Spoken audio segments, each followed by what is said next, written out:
रात ढलने से पहले का वो अजीब सा समय था जब आसमान अपनी असली शक्ल दिखाने लगता है। साइकिल चलाते चलाते अरुण ने एक बार ऊपर देखा। आसमान राख के रंग का हो चुका था। घने काले बादल जैसे जमीन पर उतरने को तैयार थे और हवा बिल्कुल थम चुकी थी। यार, ये तो गड़बड़ है। मुझे जल्दी शिवपुर पहुंचना होगा। अरुण ने पैडल पर जोर डाला। उसकी टांगें दर्द से कराह रही थीं, लेकिन दूरी अभी भी बहुत थी। तभी कड़कड़ाहट, एक जोरदार बिजली आसमान को चीरती हुई गिरी और अगले ही पल मूसलाधार बारिश शुरू हो गई। बारिश इतनी तेज थी कि सामने का रास्ता गायब हो गया, जैसे किसी ने सफेद पर्दा डाल दिया हो।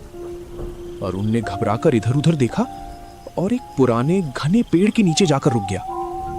लेकिन हे भगवान, बस ये तूफान रुक जाए, मेरी मदद करो। मजबूरी में अरुण साइकिल घसीटते हुए आगे बढ़ने लगा, लेकिन कुछ दूर चलने के बाद वो रुक गया। ये रास्ता शिवपुर का नहीं है। वो रास्ता भटक चुका था। चारों ओर अंधेरा, कोई इंसान नहीं, कोई आवाज नहीं, सिर्फ एक अजीब सा सन्नाटा। तभी पीछे से एक आवाज आई। लगता है आप रास्ता भटक गए हैं।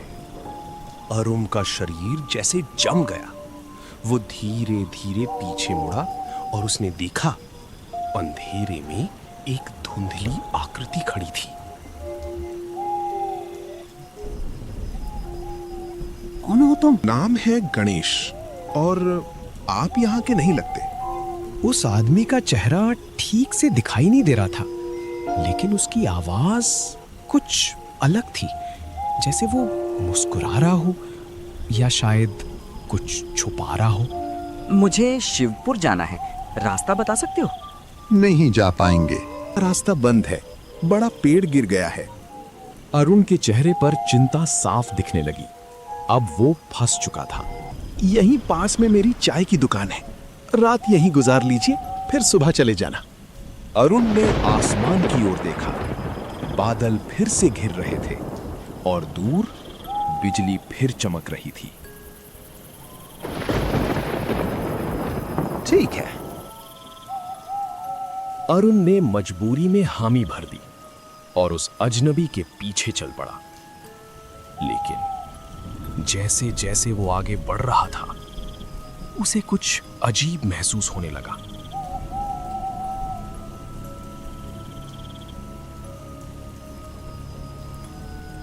ये कैसी बदबू है? जल्दी आइए बाबू, फिर से बारिश शुरू हो जाएगी। कुछ दूर चलने के बाद एक पेड़ दिखाई दिया और उसके पास एक टूटी फूटी झोपड़ी, जिसमें एक टिमटिमाती लौ जल रही थी। आ जाइए, यही है मेरी दुकान। अरुण ने साइकिल पेड़ से टिका दी और धीरे धीरे झोपड़ी के दरवाजे तक पहुंचा। अंदर झांका, एक चूल्हा, कुछ पुराने बर्तन। इतनी सुनसान जगह और चाय की दुकान, आखिर यहां आता कौन होगा? झोपड़ी के अंदर कदम रखते ही अरुण को ऐसा लगा जैसे उसने किसी दूसरी ही दुनिया में प्रवेश कर लिया हो।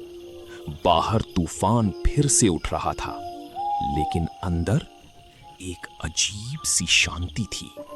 ऐसी शांति जो दिल को सुकून नहीं बल्कि डर देती है। चूल्हे के पास हल्की सी आग जल रही थी और उसके ऊपर एक काली केतली रखी थी, जिससे धीरे धीरे भाप उठ रही थी। दीवारों पर टंगी पुरानी चीजें, कुछ टूटे बर्तन और एक कोने में एक पुराना हैरिकेन लैंप जल रहा था। ये जगह कुछ ठीक नहीं लग रही।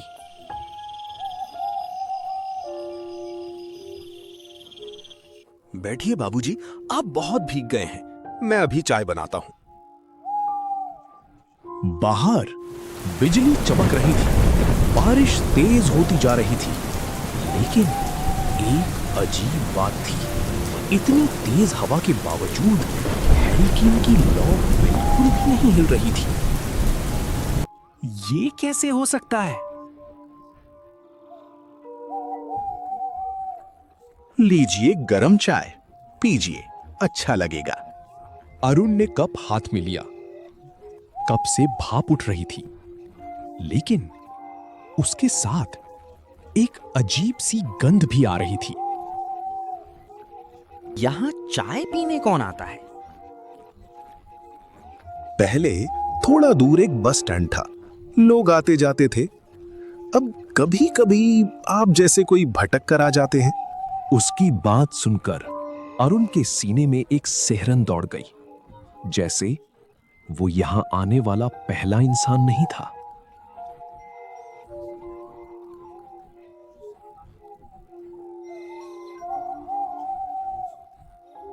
आज रात आप नहीं जा पाएंगे बाबूजी, यहीं रुकना पड़ेगा। अरुण ने बाहर देखा। तूफान अब और भी खतरनाक हो चुका था।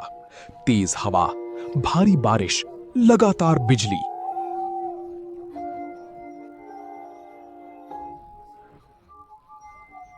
कुछ देर बाद गणेश ने झोपड़ी के एक कोने में बिस्तर लगाने लगा। आइए बाबूजी, आराम कर लीजिए। अरे मीरा, बाबूजी के लिए पान ले आओ। तभी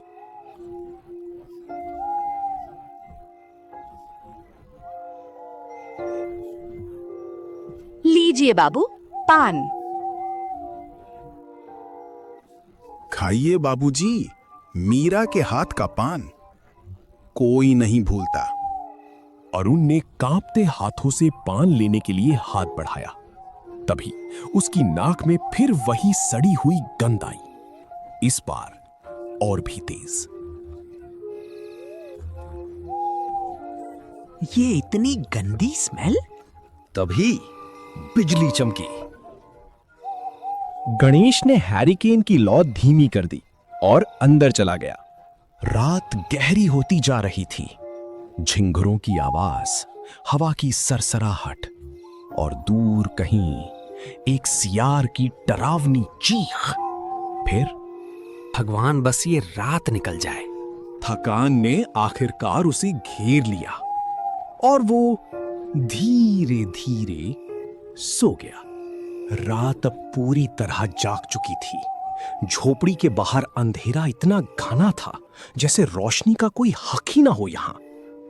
अरुण गहरी नींद में था, लेकिन उसकी सांसें तेज थीं, जैसे उसका शरीर सो रहा हो पर दिमाग अभी भी डर में कैद हो। अचानक एक भयानक चीख गूंजी। कौन? अरुण झटके से उठकर बैठ गया।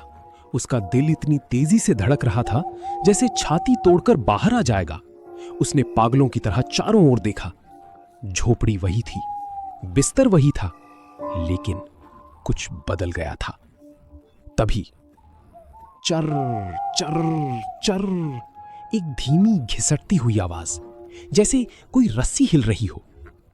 ये आवाज? उसने धीरे धीरे गर्दन घुमाई और जैसे ही उसकी नजर सामने पड़ी, उसका शरीर जम गया।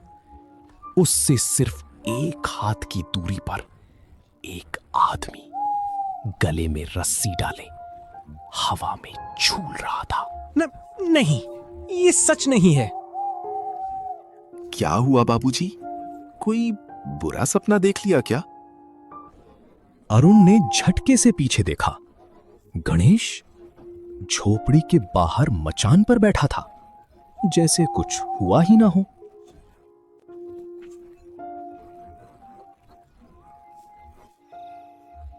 वो अंदर कोई लटका हुआ है। कुछ नहीं है बाबूजी, रात के सपने अक्सर ऐसे ही होते हैं। अरुण का गला सूख चुका था, लेकिन पसीना उसके पूरे शरीर से बह रहा था। अंदर बहुत गर्मी है, बाहर आ जाइए, थोड़ी हवा खा लीजिए। अरुण ने खुद को संभालने की कोशिश की और धीरे धीरे मचान की तरफ बढ़ गया। वो गणेश के पास बैठ गया, लेकिन उसके अंदर एक अजीब सा डर अब भी जिंदा था। तभी एक पक्षी की तेज चीख गूंजी। उस एक आवाज ने चारों तरफ की खामोशी को चीर दिया। नींद नहीं आएगी अब? तो क्यों ना मैं आपको एक कहानी सुनाऊं? 3 साल पहले की बात है। यहीं एक आदमी रहता था। उसकी भी एक चाय की दुकान थी। वो आदमी अकेला था, लेकिन फिर उसने शादी कर ली। उसकी पत्नी, उसने खिड़की से झांका और जो देखा उसके अंदर कुछ टूट गया।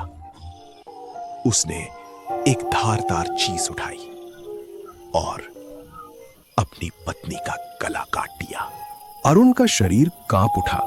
कुछ पल के लिए दोनों के बीच सन्नाटा छा गया। फिर उस आदमी ने अपनी पत्नी की लाश के पास आग लगा दी।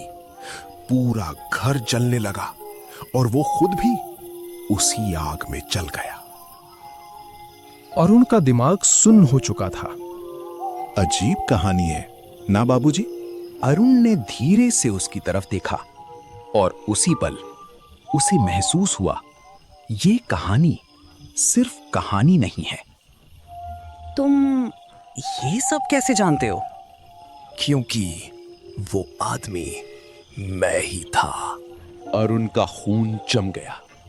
तभी एक तेज हवा चली और हैरिकेन की लौ पहली बार जोर से कांपी।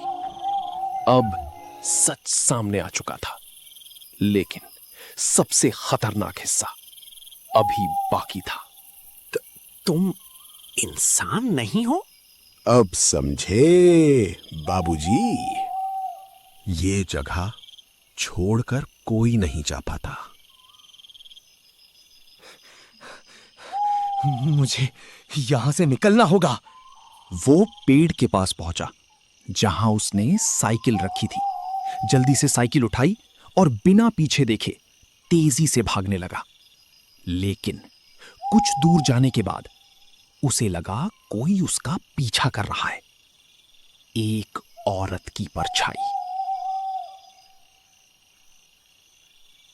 क्यों छोड़कर जा रहे हो बाबू?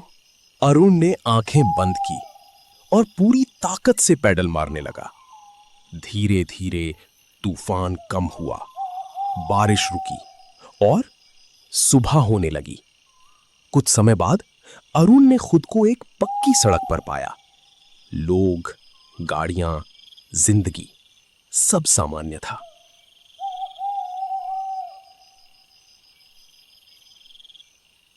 नहीं, मुझे वापस जाना होगा। लेकिन तभी उसे कुछ याद आया। उसका पैसों वाला बैग वो झोपड़ी में रह गया था। डर के बावजूद वो फिर से उसी रास्ते की तरफ मुड़ा। कुछ देर बाद वो उसी जगह पहुंचा, लेकिन वहां कुछ भी नहीं था।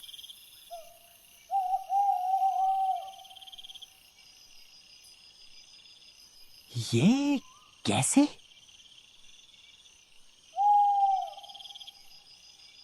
तभी पीछे से आवाज आई।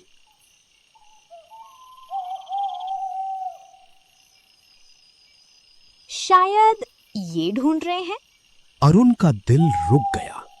उसने धीरे धीरे पीछे मुड़कर देखा। एक औरत खड़ी थी, उसके हाथ में वही पैसों वाला बैग। तुम कौन हो? हम कहीं नहीं गए बाबू, हम यहीं हैं।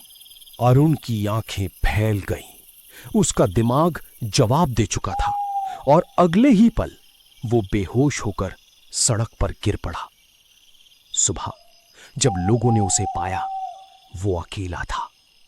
ना कोई झोपड़ी, ना कोई इंसान, बस उसके हाथ में एक पुराना जला हुआ पान का टुकड़ा था।